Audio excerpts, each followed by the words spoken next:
I came up with the concept for the staple coil a few months ago. At the time, I was doing a lot of fused Claptons, and I came across a builder on Instagram. His handle is Keith Addicts, and what he has been doing is taking a bunch of ribbon and twisting it and then hammering it flat and coiling it up, and he calls it the chainsaw wire or chainsaw coil. So naturally, I kind of just thought about it for a little bit and decided what would happen if I took a bunch of ribbon and took a higher gauge wire and clapped in it, and I was completely blown away at how it performed, and it currently is my favorite build. I vape on it all day, and I highly recommend it. So I've been getting a lot of requests to make a tutorial, so here it is. This build is composed of 10 pieces of 0.5 by 0.1 ribbon and wrapped around the outside with 36 gauge, all Kanthal A1. It is a dual 5 wrap around a 3mm screwdriver, and it clocks in at 0.12 ohms. What I like about the staple is I prefer my vapes to be warmer, and even though this is a lower resistant build, it doesn't behave necessarily how similar 0.12 ohm builds vape. The way in which this coil works is by itself it wicks very efficiently. You want the orientation of those to be placed vertically as opposed to horizontal. This build does have a little bit of a ramp up. Right now I have it on a regulated device set at 100 watts, and it's less of a ramp up and just more of a delay. It gets going pretty quickly, but on the regulated device I've found that a little bit higher resistance works better. It saves on battery life. It keeps up with the wicking much better. You can also use a reduced amount of ribbon in the core. 8 pieces works great. Anything less than 8 pieces, I find that the core doesn't heat up as fast and the ramp up time is actually increased. So I like to build these with 8 to 10 pieces in there. Anything more than that, I find that you get a lot more dry hits and it just can't wick as efficiently. So the sweet spot for me is really 8 to 10 pieces. I like 10 pieces when I'm vaping this on a mechanical setup at 5 wraps, and I like it at 8 pieces with 6 wraps on a regulated device. For this build, I will be using 0.5 ribbon and 36 gauge, both Kanthal. You will need masking tape. The masking tape I will use to anchor the ribbon together. Of course, you'll need a drill, some tweezers, screwdriver to wrap your coil around, a screwdriver for your atomizer, cotton to wick it, wire cutters. We'll also be using a pair of nylon pliers. You don't necessarily have to use these. Toothless pliers work as well. The nylon just doesn't damage the outside wire. And I will be using a vise as an anchor. You don't necessarily need to use a vise, but I found that it helps me in getting a nice tight wrap on the coil. The ribbon I'll be using today is from Kidney Puncher. What I've found through working with different manufacturers, that Kidney Puncher, it comes off the spool flat, and on other ones they're all kinked up or they'll be wavy. So I highly recommend using Kidney Puncher for this build. Just make sure when you order it, you order in a quantity higher than 30 feet, because anything under 30 feet, they spool up on a cardboard coaster, which makes all kinds of kinks and so forth. So I highly recommend using Kidney Puncher. So I've already cut 10 pieces of it to equal lengths. I have enough wire here to make a dual coil, but for the sake of the tutorial, I'm only going to do a single. But these are about 8 to 10 inches long, which is about the amount of wire you would want for 2 coils. And you want to go ahead and cut your masking tape to 1/8 of an inch to 1/4 inch widths, and we will be using that to tape both ends of the ribbon once we stack them together. So now what you want to do is you want to take all your ribbon and stack it together.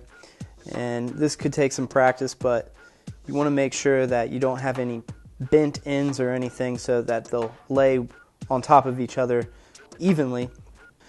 This can be tricky at first, but what you want to make sure you do is clip each end so there's no bent pieces or bent ends so that they'll lay nice and evenly. You want to get them all stacked. You don't want any of the outside wires turned or kinked.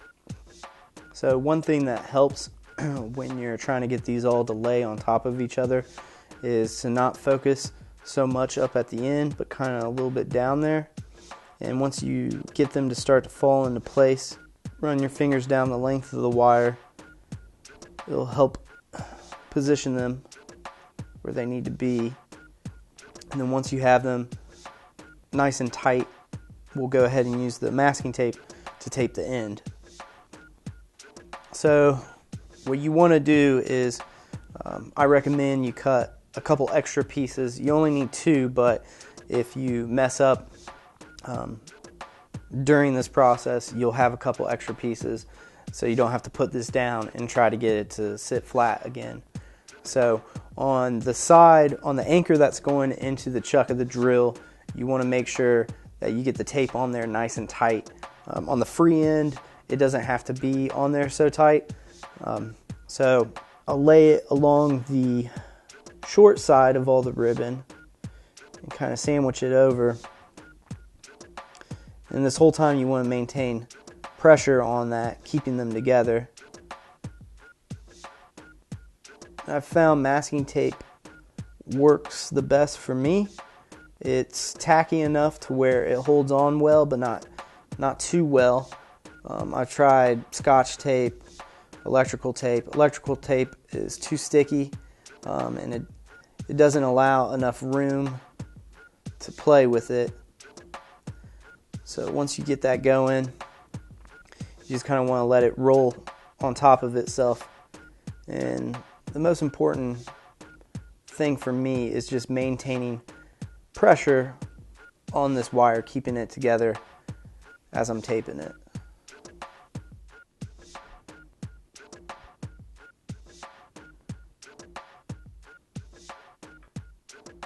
So once you have that anchored, what you'll want to do is just make sure you run your fingers down the length of the wire and see if all of the wires are nice and tightly secured. If any of them are loose, you'll want to pull that piece of tape off and redo it. Sometimes what I'll do is once I get one on there pretty tight, I'll actually double up the amount of tape on the base just to make sure.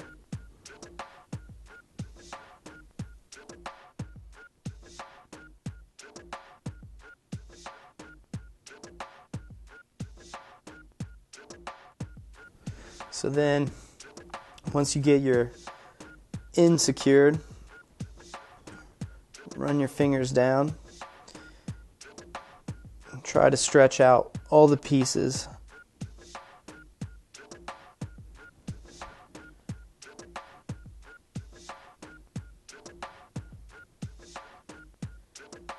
And mine are kind of overlapping each other, so I'll just trim the end.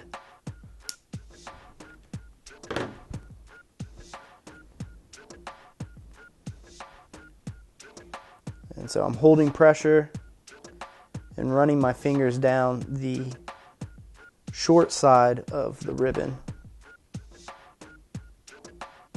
And that keeps them stacked. When I get towards the end, I'll move my finger up and reapply pressure towards the end. And then we'll tape this in. This end doesn't have to be really tight. It just needs to be tight enough to hold it in place,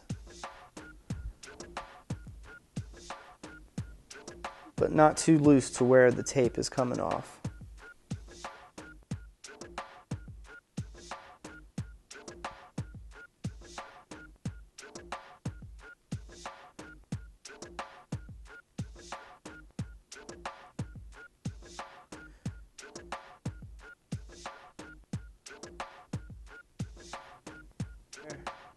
I usually don't double up that in. There's no need. But now that's on there nice and tight. Then what you can do is, since you leave it kind of loose, you can work it again to get them all to lay pretty nice and flat.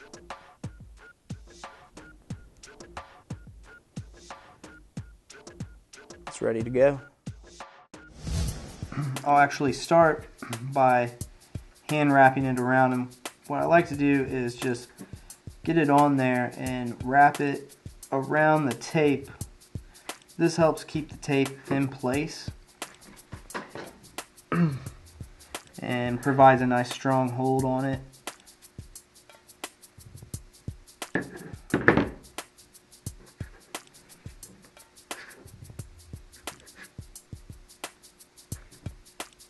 This is how I like to start this process. So the drill I'm using has 3 jaws in the chuck, and that doesn't necessarily matter, but what you want to do is you want to position the ribbon right in the center. The more centered you can get it, the better. And I'm actually going to clamp down on the masking tape, and that masking tape acts as like a little cushion.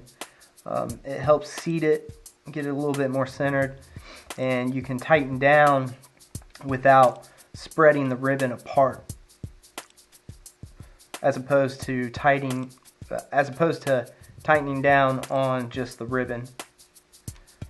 And you want a good amount of pressure clamping this down, but it doesn't have to be overly tight. Just good enough. Give it a pull on it a little bit, make sure it's not going anywhere. You should be good to go.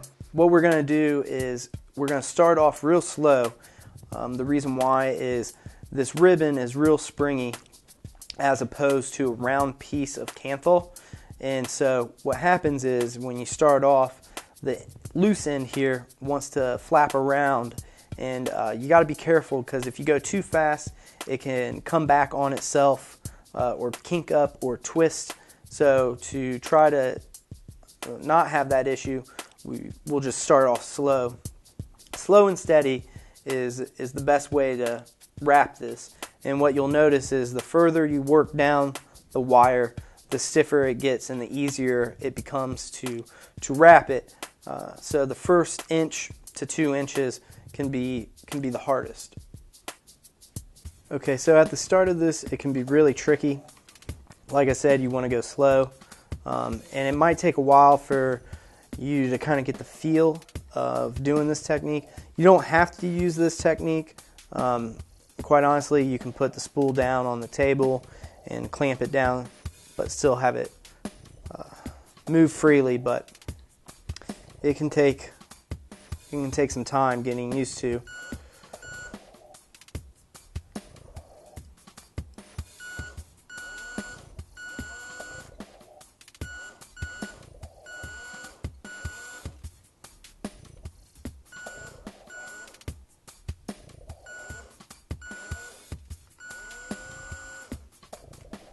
And finding that groove to start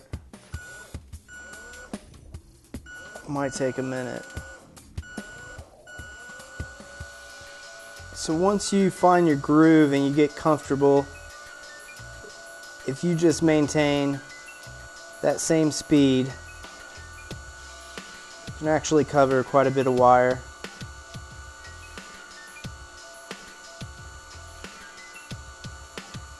If it comes back on itself, you can put it in reverse and the wire doesn't get too kinked up.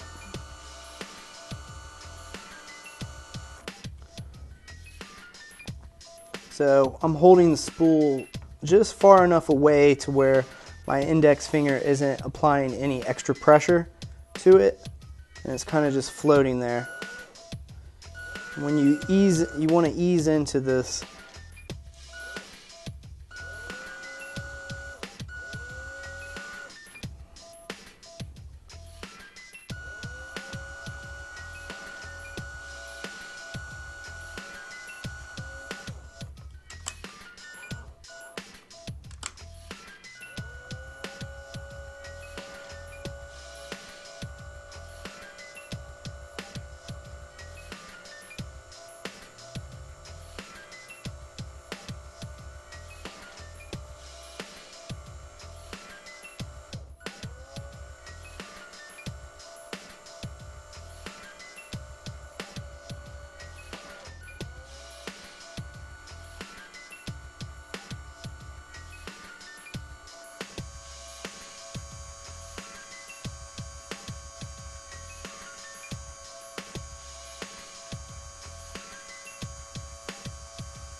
Okay, so when you get to the end of wrapping this, what I like to do is have it come back on itself and just rotate it a few times, and that helps kind of hold the end in place.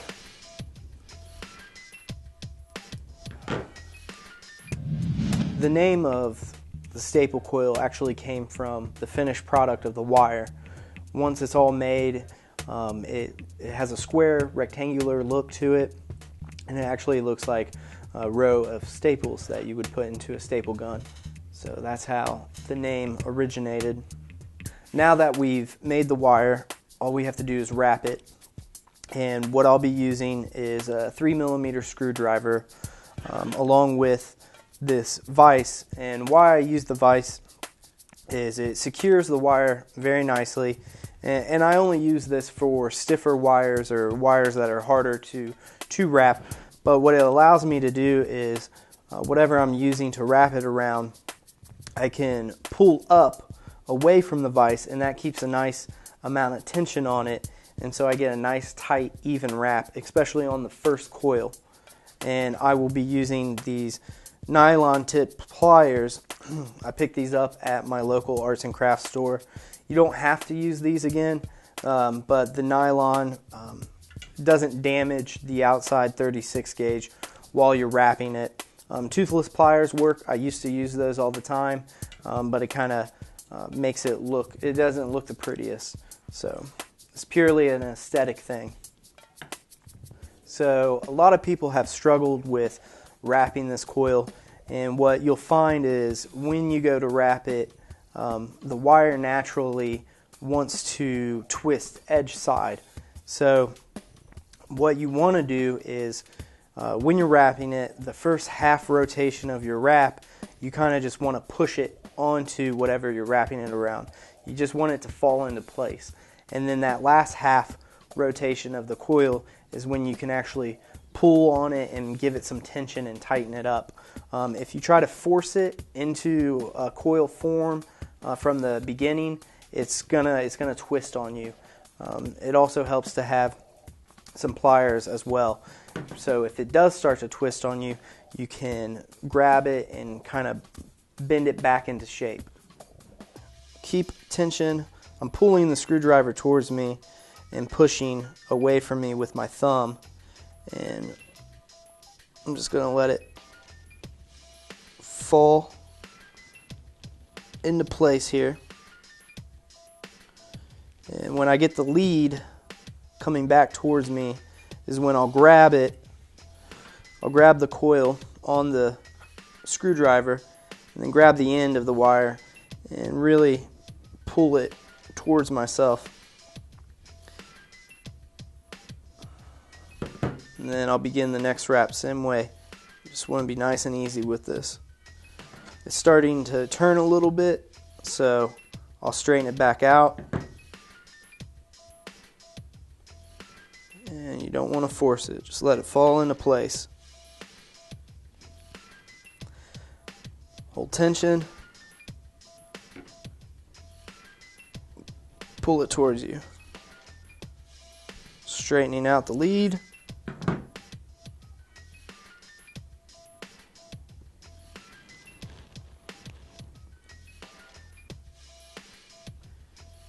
You just want to work it.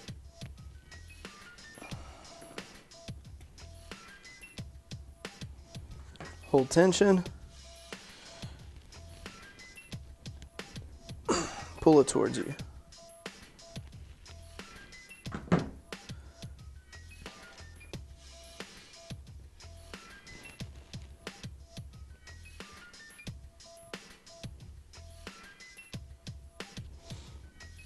Fall into place.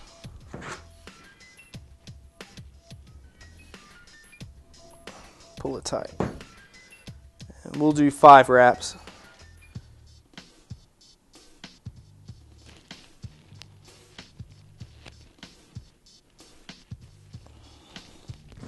Starting to twist on me, so I'll straighten it back out.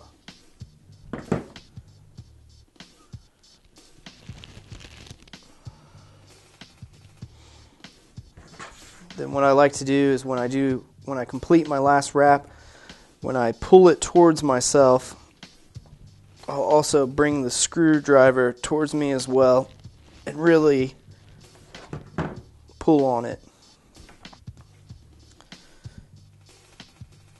Now you have a perfectly wrapped staple coil, and the only thing left to do is put it in your atomizer. So what I like to do after coiling it up and taking it off the vise is the lead that was in the vise might still be a little loose, so I'll actually take my pliers and pull on it a little bit and try to work out any slack that there may have been in there. And as you can see, one of my leads is going down, the other one's about 90 degrees away from it. So what I'll do is take my pliers and butt them up on that lead that was in the vise, and all I'll do is put a little 90-degree bend in there, and what that does is it gets the leads both going in the same direction and they're in the same plane, and it actually helps out a lot when you're mounting this to your RDA, and it gives you a little bit more room to work with. So you're going to want to put this in the RDA just like any other coil.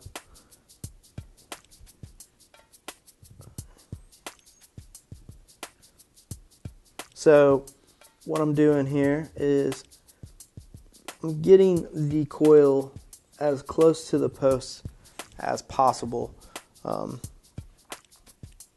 like doing this because once you tighten down your leads, you can pull the coil away from the post, and that's going to make up for any slack that may be in your wires. Also, this is a pretty big coil, so in order to have the right amount of clearance for the cap to fit on, it's going to have to be pretty close.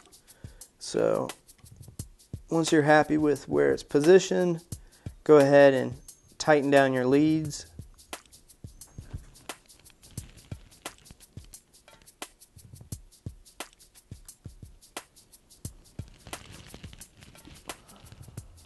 Then once those are good and snug, go ahead and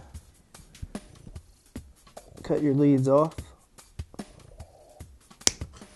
These flush cuts I'm using, I got from Harbert Freight for $2.99.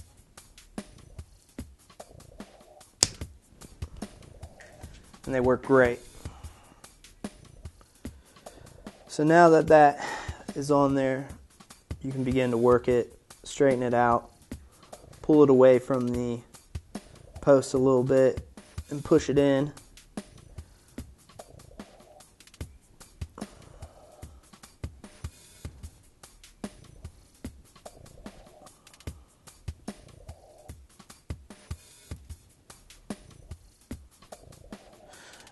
Now it's just time to work out the hot spots.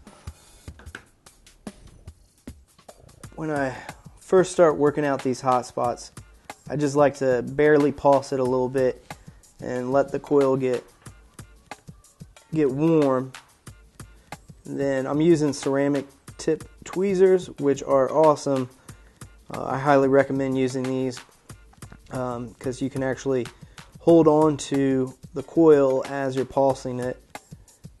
And you can see all the little hot spots there, but those will work themselves out. And you see getting some uneven. So when you start to get those hot spots, if you just reinsert whatever you use to wrap your coil and kind of jiggle it, it helps seat the coil a little bit better. I'm also trying to get it to come in a little bit. And we'll just repeat this process.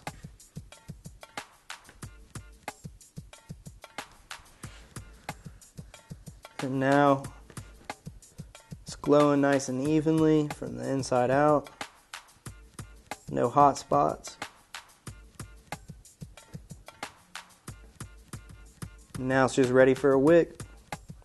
Sometimes what I'll do is I'll dry fire a new build quite a bit just to break in the canthal, especially when I'm using these more elaborate wires where there's a lot of canthal in it. I've noticed that if I just take a couple minutes to dry fire it, I get less of a metallic taste. Not to say that I do get one, but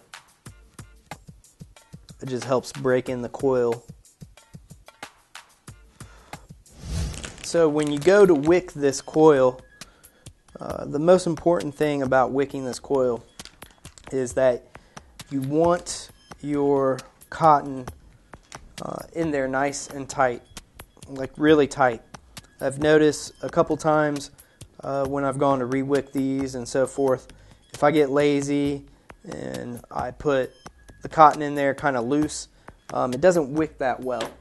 And with wrapping this around a 3mm screwdriver, that inside diameter is pretty large. I'm using Japanese cotton by Anarchist wire, and I love this stuff. You'll want to just roll it up, get it nice and tight. So you'll just insert it in your coil, and I try not to touch the part that's actually going to be used, but the ends are where I'll try to, and you can tell that it's pretty tight, and you want that.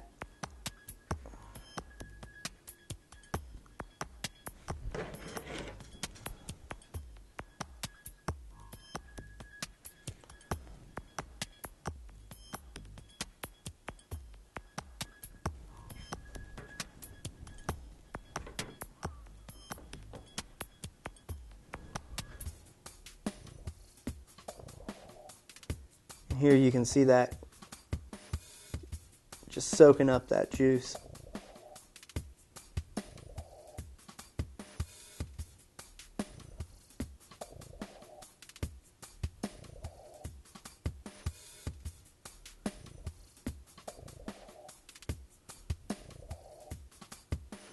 And typically what I do is I just take the ends of the cotton and wrap it, stick it underneath.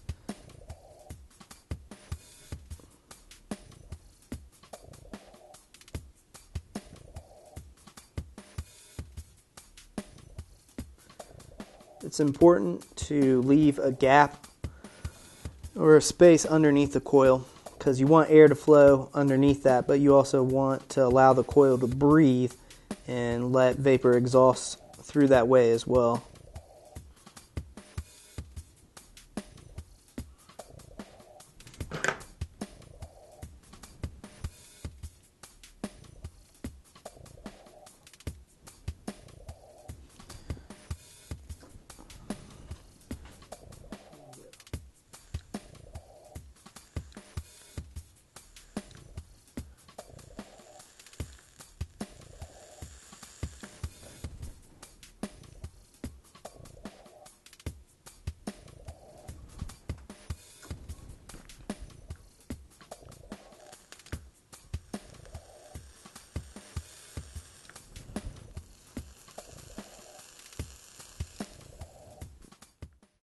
So we just built a single coil using 10 pieces of 0.5 ribbon and 36 gauge as the Clapton wire.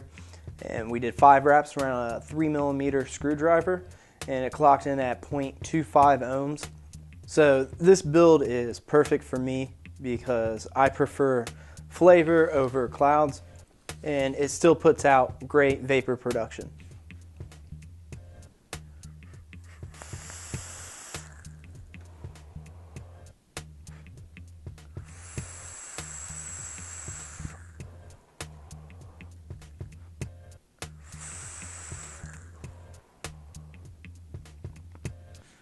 Once again, I hope this was informative and you guys get some enjoyment out of it. So good luck with your staple coils, and thanks.